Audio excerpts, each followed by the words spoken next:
In the previous video, we have learned about the break statement, and in this video, we are going to learn about another statement which is called continue. And in plain English, what it is trying to say to your loop is please stop execution of this iteration and continue with the next iteration. Let's understand it with the help of this example. So let's say you eat chicken all days of a week except on Tuesday. So this loop is iterating 7 times, which is the number of days in a week. And when the days value equals to 2, which is Tuesday, then you will not eat chicken, but for the rest of the day, you will eat chicken. So you will see this debug statement for all days except Tuesday. So you can use continue statement to stop execution of the current iteration and directly move to the next iteration of your loop. And like break statement, the continue statement also works with all type of loops. You can use it inside a do while loop. You can also use it inside a while loop, and you can use it in a for loop as well. So let's go back to our developer console and see an example of continue statement. So I have a list of string and I'm initializing it with all days of the week which are stored in plain strings. Now we need to iterate over this list and then we need to check if a day is equals to Tuesday, then we don't want to eat chicken, else we'll eat chicken. So let's define our loop here. I'm again going to use a for loop as an example here, but you feel free to use while loop or do while loop, whatever suits you. Here I'll use a variable and I'll say it starts from 0 or maybe let's say 1. Then I'd say I is less than equals to 7 and then I plus plus. And within this loop, we are going to write our code block. But before that, instead of writing 7 here, let's get the list size. Maybe we only want to iterate over 5 days. Maybe our list size is not 7. We want to exclude the weekend. So it's always better that we get the list size. So if you remember our video on list in Apex, then to get a list size, we simply need to use a method called size.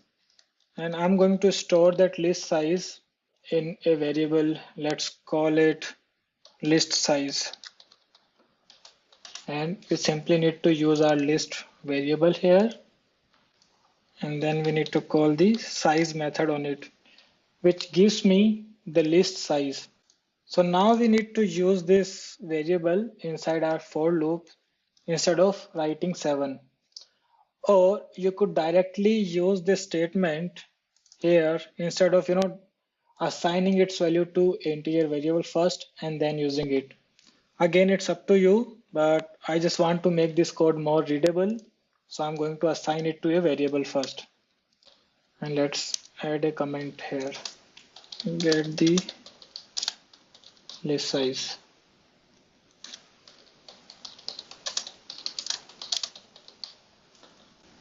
Now here in our code block, we simply want to print a debug statement which says eat chicken. And now let's run our code. So we should see this eat chicken statement 7 times.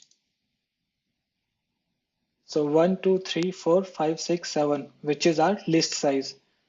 But this is not what you want to do, right? We do not want to eat chicken on Tuesday.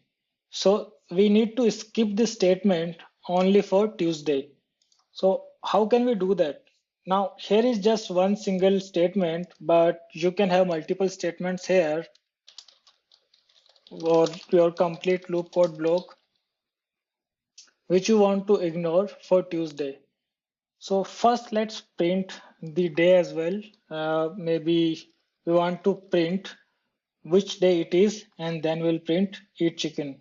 So let's add a statement here. It is and then the value of that day. So let's use our concatenation here, and we are going to get the value of that day from this list. So let's use it. And if you remember the video on the list, then you should be knowing that there is a method called get, which gives us the value of the item in a list on a particular index. So here we want to get the index, which is I. And if you remember, the list index starts from 0, and here our I starts from 1. So let's subtract 1 from it. So here Monday is on index 0, Tuesday is on index 1, Wednesday is on index 2, and so on. So make sure that you subtract 1 from the I, or else you could do I equals to 0 and then I less than list size, whichever works for you. So let's remove -1 from here now. So now this should print it is Monday, eat chicken. It is Wednesday, eat chicken, and so on, right? Let's execute this once again and see our output.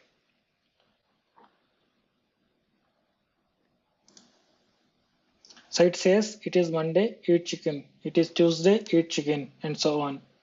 But we want to ignore this statement. We do not want to eat chicken on Tuesday. So for that, let's write a condition here. If the value of the day, which we can get using this statement, is equals to Tuesday, then simply continue. So once your loop reaches this statement, it knows that it should ignore the current iteration now, and it will simply go to the next iteration, which is Wednesday. So it will not execute the statement beyond this line. So let's execute this code and let's see our output. So we see it is Monday, eat chicken, and then after that we directly see it is Wednesday, eat chicken. We don't see Tuesday here. One more thing that I want to show here, this continue statement here only stop the execution of the statements which are after this. If you write a statement before it, it will still execute. So let's write a debug statement here, and we'll simply say hello. And this hello will be printed before this debug statement. So let's execute our code one more time and let's see our output. So we see hello, then it is Monday, then again we see hello, but we do not see it is Tuesday because that execution is stopped by the continue statement. But the continue statement could not stop the execution of the hello debug statement because it comes before the continue statement. So you can use this continue statement in all your loops and use it whenever you want to escape the loop execution based on some condition.